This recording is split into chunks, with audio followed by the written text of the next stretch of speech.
Go back again. Yesterday, Tableau showed this dashboard at their Tableau conference to thousands of analytics leaders. I ran it through the 77 rules engine, and it scored 97% on design, 79% on integrity, and that is the problem, that gap between design, which is beauty and its aesthetics, and it looks nice. But integrity is the key when you're giving things to people that are independent of the analytics team. They just aren't there hearing everything. So this is not a dunk on Tableau. I just want to make that clear. I've committed many dashboard crimes in my career and learned over the years from great people, and everybody has a learning curve. It's a very hard thing to get great at dashboards. And it looks excellent. It's modern, polished, visually strong, but executive dashboards aren't just supposed to look good. They have to be safe to act on. So let's take a look at the audit. So using our proprietary software at get77rules.com, the design score is excellent. It's A, 97%. Almost nothing wrong with design based on almost 93 rules that we've made, of which 56 are design, 37 are integrity. And we've got the integrity score, which is much more concerning at 79% or a C, and our combined score of 85%. So now our automated engine that we use, proprietary software at get77rules.com, has a combined score that heavily weights integrity, so it's 85% overall. So this is not an ugly dashboard, that's not the problem. It is a strong visual design, but we do have concerns about decision risk. Now, like all automated systems, even built by people with decades of experience like myself, and I've worked with a lot of other great people where I've learned these rules and built the rules over time. Um, an automated AI, which this is a fairly sophisticated AI system that's analyzing this using the rules I've developed, can give you things that really may not apply to your dashboard. And that sometimes happens, and there's a nice way to handle that, but we'll come back to that. So we continue going through here. So the strongest issue, if we go down here, you'll see that the automated software actually identifies the top 10 issues actually on the dashboard, attempts to place the different numbered rules in approximate locations where they should be addressed. Not a guarantee. Just want to check my sound. On the dashboard. Excellent. So scroll down a bit here. We'll see our top 10 findings on page 1, and it's very terse descriptions. So here's our top 10 findings. This is based on a weighted score system. So if you fail, which means the AI believes that particular rule is a failure versus a warning, which it may or may not be correct, it heavily weights it more. So let's say a rule is 10 points in our system that I built, and you fail, that's heavily weighted at 10 points minus off the total score. Whereas if you only got a warning where it may or may not be true, it'll give it like a 5-point rating when it combines all these. So it's a nice numerical ranking of probably the most critical issues. Now on page 2 of our automated report, we have every one of our rules and the status. Now grays are things that just weren't checked at all because they didn't apply in this particular example. Greens are things that looked good according to multiple passes of the AI through the different rules using a sophisticated system that's been developed over the last few months. Yellow is our warnings. So you can think of those as like, yeah, may or may not be a problem. That doesn't mean it isn't critical to you. It just means the AI isn't certain it's a problem. It thinks there's a problem. And the reds are on multiple passes of different AIs. They think those rules were broken. So you'll see most of these are down in this integrity area. Down below Rule 57, everything is integrity oriented. So let me go to the actual findings of the automated software. So Rule 78. This is the first finding. Um, do we need an explicit time range? So unless you, the analyst, are there with the team, able to tell them, hey, here's what I think is going on. Oh, by the way, this is a quarterly update. If it's not clear, then you get very confusing, potential interpretations. There could be dashboards where part of it is supposed to be a different time window. But for example, what was strange to me is in this, it said January 01 to January 49, which I guess it's a demo, but I don't know what January 49 is. I guess it's not a day, so I assume it's 48, 49 years later. That's a little bit strange. So without an explicit time range, added to subtitles, footnotes, we can have confusion by the user. So let's go over here to where Rule 70, there's several places where I'm just like, what is the time range for some of these? Pretty much anywhere in here, I'm not sure, are we looking at the, it says live pulse. Does that mean instantaneous right now? Even if it is instantaneous right now, is this from the beginning of the year? How am I supposed to know that? So again, I know the analyst probably knows it, although they might forget if they come back a few months later. But how do I know that as the end user who's a busy person going, great, I have this dashboard, 1,300 orders. Is that this month or the last 4 weeks? This quarter? We're 6 weeks into the quarter. So is it 6 weeks, 4 weeks, 1 month? What am I looking at even just up here? So I see nowhere on here anything telling me that. Now, Tableau did introduce a bunch of features here. I really don't want to ask the AI. I want to look at this and get a glance before I walk into a meeting.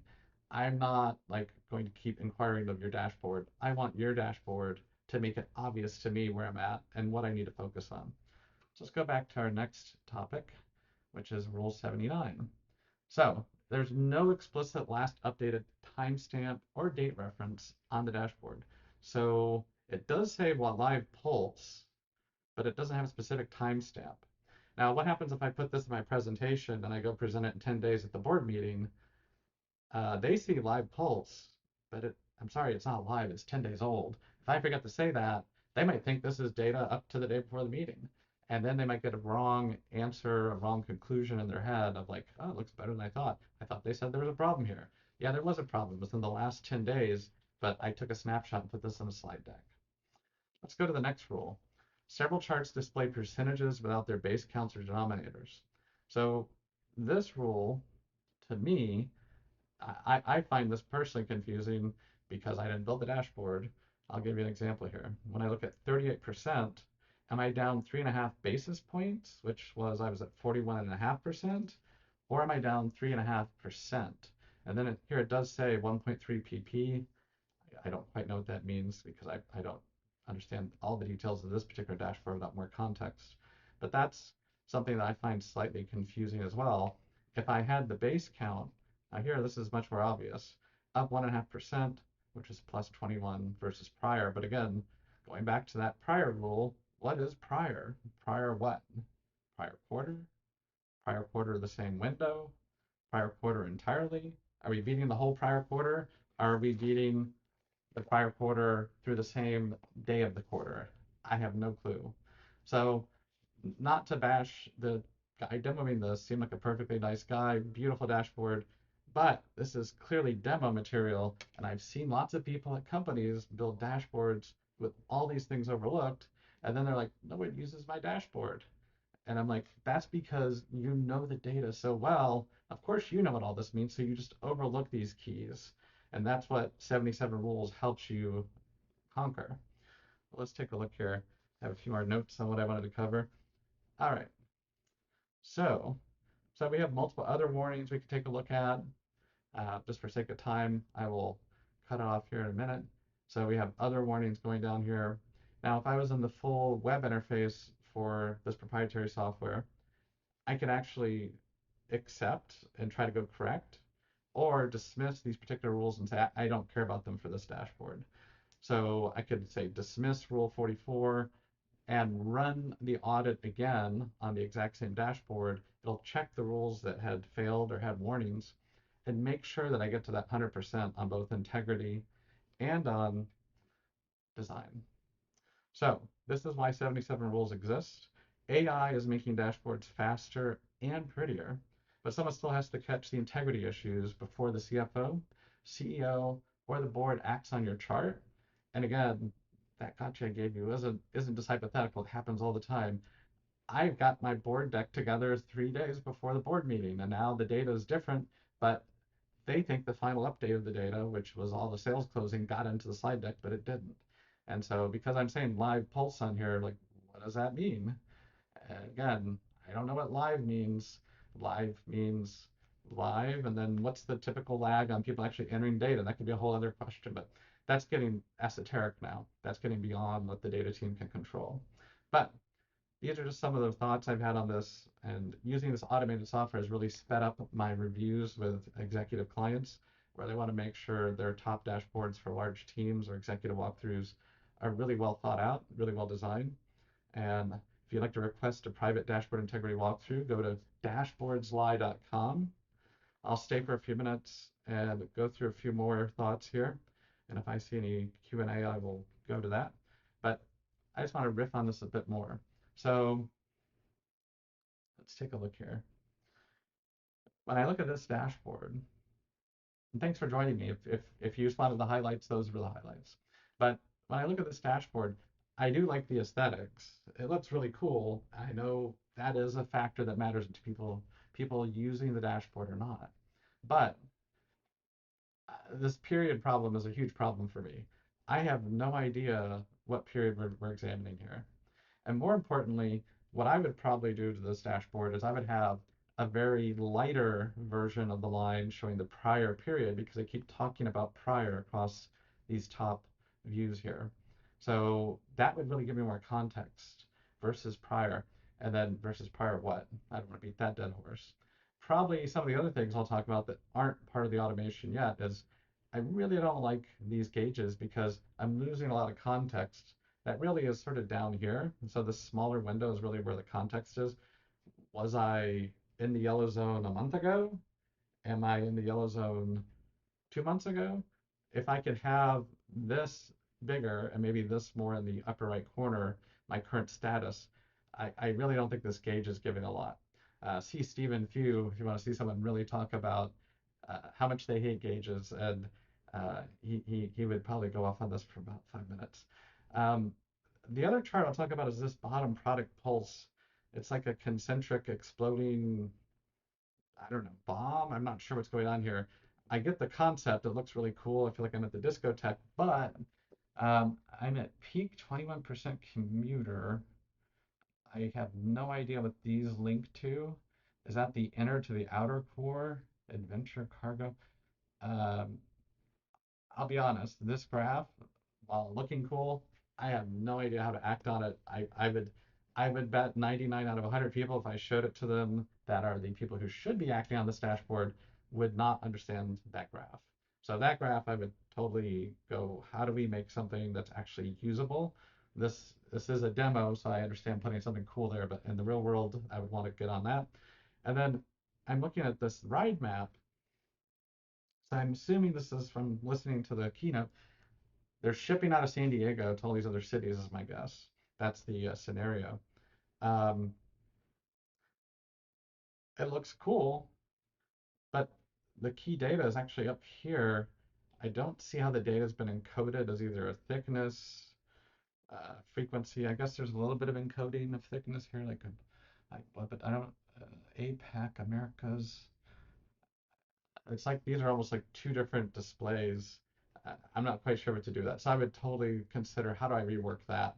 Probably with some kind of um, embedded small bar chart and a better map, as well as possibly some kind of ability to see different time windows. But that's just some high level thoughts. If this is an actual executive review for clients, which we do for clients depending on their current state of affairs, I would probably spend another 2 hours on this, just making notes and making some simple prototypes of superior ways to present the data, things that we could improve, things that are missing, things to take away. And I think, like I said, it's a great looking dashboard. That's why the design score was so high, 97%. But if we go back up here to the top, the integrity is a problem, and that's just the automated integrity checks. Now, there's things that aren't able to be caught by a system like this. First of all, I don't know the quality of the data coming into this thing. Like, there's no way to tell that from looking at a snapshot. Now, there could be feedback, but that's something that's got to be at the analyst and the data engineering team level.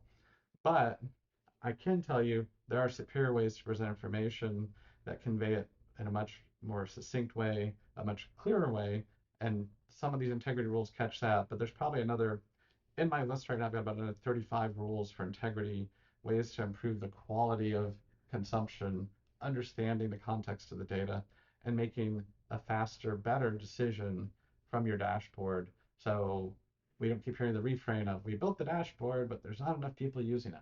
The reason why is it's sort of like you're an expert data scientist, BI analyst, and it's hard to get out of that frame of having worked on this for maybe 2 or 3 days and now putting yourself in the shoes of that end consumer unless you go do testing with them, get harsh feedback from them, make it go back and forth several times, or you just had years of experience like myself and you're like, I can begin to put myself in their shoes and begin to like make massive refinements very quickly that are probably goes much closer to what they'll want as an end product. So let me wrap up there. Thanks for joining me. I'm Stephen McDaniel. Join me at Dashboard Crimes on YouTube. Feel free to subscribe, like this episode, and I'm also on LinkedIn, X, and most importantly, dashboardslie.com or get77rules.com. Thanks for joining me, and I will